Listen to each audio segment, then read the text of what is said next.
Good morning students.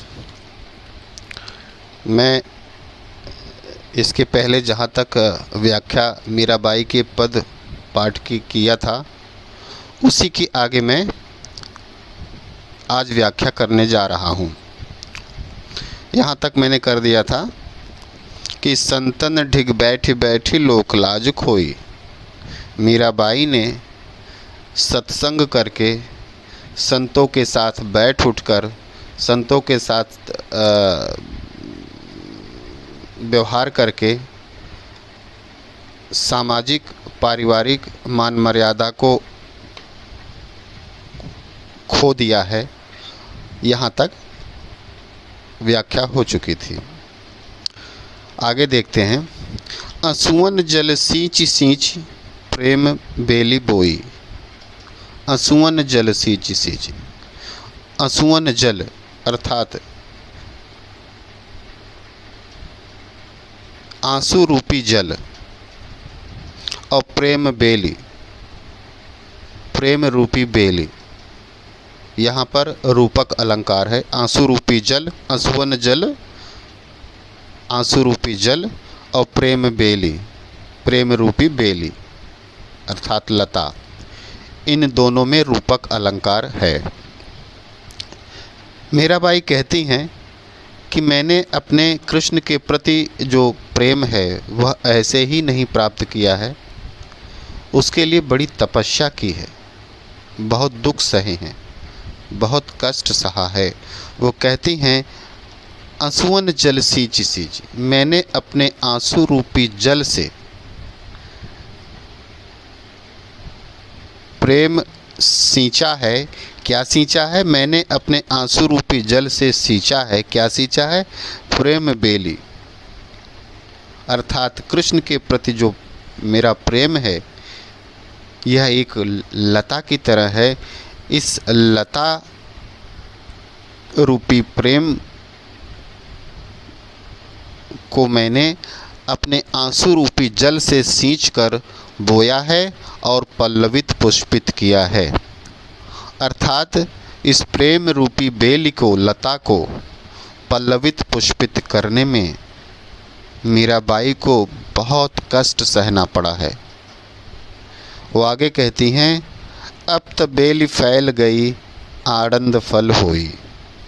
वो कहती हैं कि अब तो यह प्रेम रूपी जो कृष्ण के प्रति मेरा जो ये प्रेम रूपी बेल है, लता है, वह चारों तरफ फैल गया है। अर्थात कृष्ण के प्रेम का प्रकाश अब चारों तरफ फैल गया है। चारों तरफ कृष्ण का प्रेम ही प्रेम दिखता है। और अब क्या होगा? आनंद फल हुई। आनंद, इसमें राजस्थानी भाषा का प्रभाव दिखाई पड़ता है आनंद में। वो कहते हैं कि अब तो बेल पल्लवित पुष्पित हो चुकी है, अब तो उसमें आनंद रूपी फल, आनंद फल अर्थात इसमें भी रूपक अलंकार है। इसमें अब इस बेल में तो आनंद रूपी फल ही प्राप्त होगा, क्योंकि अब यह जो प्रेम रूपी बेल है अब वह पल्लवित पुष्पित हो चुका है। सारे कष्ट, सारी पीड़ा अब समाप्त हो चुकी है, क्योंकि इस बेल रूपी प्रेम की लता में चारों तरफ आनंद, खुशी, उल्लास, उत्सव ही उत्सव चारों तरफ अब है। इसलिए अब चारों तरफ प्रेम है, आनंद है, उत्सव है और खुशियां हैं। लेकिन यह प्रेम, यह आनंद, यह उत्सव, यह खुशी ऐसे ही सहज रूप में नहीं प्राप्त हुआ है। इसके लिए बहुत अपार कष्ट सहना पड़ा है। इस प्रेम रूपी बेल को सींचने के लिए, पल्लवित पुष्पित करने के लिए मैंने अपने आंसू रूपी जल से इसे सींचा है, पल्लवित पुष्पित किया है। वो आगे कहती हैं दूध की मथनियाँ बड़े प्रेम से बिलोई और दधि मथी घृति काढ़ लियो डारी दई छोड़ी। वो आगे कहती हैं दूध की मथनियाँ बड़े प्रेम से बिलोई। मथनी जिससे मक्खन निकाला जाता है, उसे मथनी कहा जाता है। वो कहती हैं कि दूध में मैंने बड़े प्रेम से उस मथनी को डाला है और उसको खूब हिलाया है, खूब चलाया है, खूब घुमाया है।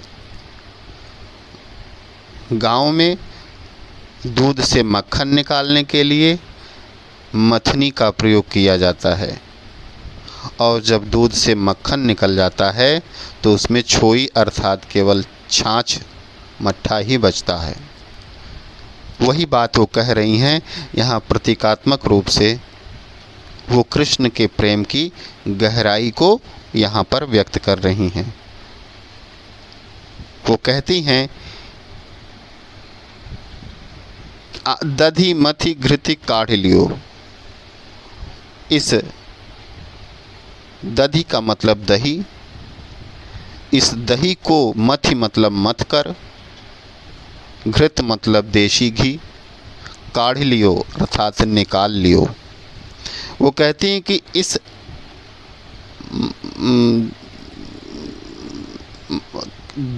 दही से, इस दही को मथ कर मैंने उससे समस्त देसी घी, जो उसका मूल तत्व है, जो उसका निष्कर्ष है, जो उसकी ताकत है, काढ़ लियो मैंने निकाल लिया। अर्थात दही से उसकी जो ताकत है, दूध की जो ताकत है, उसके मक्खन की वजह से है, देसी घी की वजह से है। तो उसको मैंने अपनी मथनी से मथ कर समस्त देसी घी को मक्खन को काढ़ लियो निकाल लिया है। और डारी दही छोई, डारी दही मतलब कि छोड़ दिया है, छोई मतलब मट्ठा।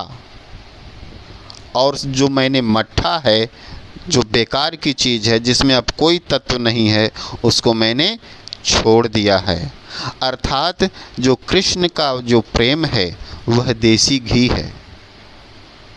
जो यह संसार है वह दूध या दही है। और जो मथनी है वो मीराबाई की जो कष्ट है, पीड़ा है, जो उनका प्रयास है, उसका प्रतीक है। तो अपने कष्टों से मथ कर इस दुनिया में, दुनिया रूपी दही को मथ कर उससे जो उसका प्रेम तत्व है, अर्थात वो कृष्ण का जो प्रेम तत्व है, मैंने निकाल कर अपने पास रख लिया। और जो बेकार की चीज़ है, छोई अर्थात मट्ठा, उसे मैंने छोड़ दिया। भगत देख राजी हुई, जगत देखी रोई। मीराबाई कहती हैं कि भगत का मतलब है जो भक्त है, जो कृष्ण का प्रेमी है, जो अध्यात्म पथ का साथी है, जो संसार की नश्वरता को महसूस करके अच्छी तरह से समझकर कृष्ण के प्रेम के प्रति अनुरक्त है, समर्पित है, उसको यहाँ पे मीराबाई ने भगत कहा है। भगत देख राजी हुई। वो कहती हैं कि जब मैं कृष्ण के भक्तों को देखती हूँ तो बहुत खुश हो जाती हूँ, प्रसन्न हो जाती हूँ। अध्यात्म पथ पर चलने वाले कृष्ण के भक्तों को, कृष्ण के प्रेमियों को देखकर मैं बिल्कुल प्रसन्न हो जाती हूँ। और जगत देखी रोई, और शेष जगत अर्थात दुनिया को देखती हूँ तो बहुत पीड़ा होती है, बहुत दुख होता है, क्योंकि यह जो जगत है वह नश्वरता के माया मोह में डूबा हुआ एक ऐसा प्रयास कर रहा है जिसका कोई अंत तक कोई भी सार्थक फल नहीं मिलता है। वह धन, ऐश्वर्य, संपत्ति, मान सम्मान और अहंकार में डूबा हुआ यह जो दुनिया में जो व्यक्ति है, अंततः वह कुछ नहीं पाता है। अर्थात यह सांसारिकता, यह भौतिकता मनुष्य के लिए, मानव के लिए अहितकारी है। और अगर अहितकारी है और वह उसी अहित कर कार्य में डूबा हुआ है, तो ऐसे लोगों को देखकर, दुनिया की ऐसी हालत को देखकर मीराबाई को रोना आता है, क्योंकि वो वास्तविकता समझती हैं कि इस सांसारिकता का रास्ता कहाँ जाकर ख़त्म होता है। और चूँकि वो कृष्ण के प्रेम में डूबी हुई हैं, उसके आनंद के फल को महसूस करती हैं, उसका रसास्वादन कर रही हैं, इसलिए चाहती हैं कि यह संपूर्ण दुनिया कृष्ण के प्रेम में डूबकर असली आनंद का अनुभव करे। इसलिए ऐसे अज्ञानी दुनिया को देखकर उन्हें बहुत पीड़ा होती है, वो रोती हैं। अंत में कहती हैं मीराबाई कि दास मीरा लाल गिरधर तारो अब मोही। वो कहती हैं कि दास मीरा अर्थात यह जो मीरा है वह आपकी दासी है। लाल गिरधर, हे गिरधर, हे यशोदा माई के लाल, तारो अब मोही। तारो का मतलब है मोक्ष प्रदान करो, अपने चरणों में स्थान दो। वो कहती हैं कि हे गिरधर, हे लाल, यह मीराबाई तुम्हारी दासी है। इतने कष्ट, इतनी पीड़ाओं से गुजर कर आपके प्रेम रूपी सागर के समीप आई है। अब आप उसे तार दो, उसे मोक्ष प्रदान करो, उसे मुक्ति दो। अब इस दुनिया, इस नश्वर संसार से मुक्ति देकर उसे मोक्ष प्रदान करो। अर्थात मीराबाई अंत में श्री कृष्ण से अपने मोक्ष की कामना करती हैं, और जो कि भारतीय अध्यात्म का यह परम लक्ष्य है, मोक्ष प्राप्त करना, मुक्ति प्राप्त करना, जन्म मरण के चक्र से मुक्त हो जाना और प्रभु के चरणों में हमेशा लीन रहना, यही भारतीय अध्यात्म का चरम लक्ष्य है। और इस अंतिम पंक्ति में मीराबाई अपने इस चरम लक्ष्य की प्राप्ति की प्रार्थना भगवान श्री कृष्ण से करती हैं। तो ये पद नंबर 1, ये इसकी व्याख्या हो चुकी है।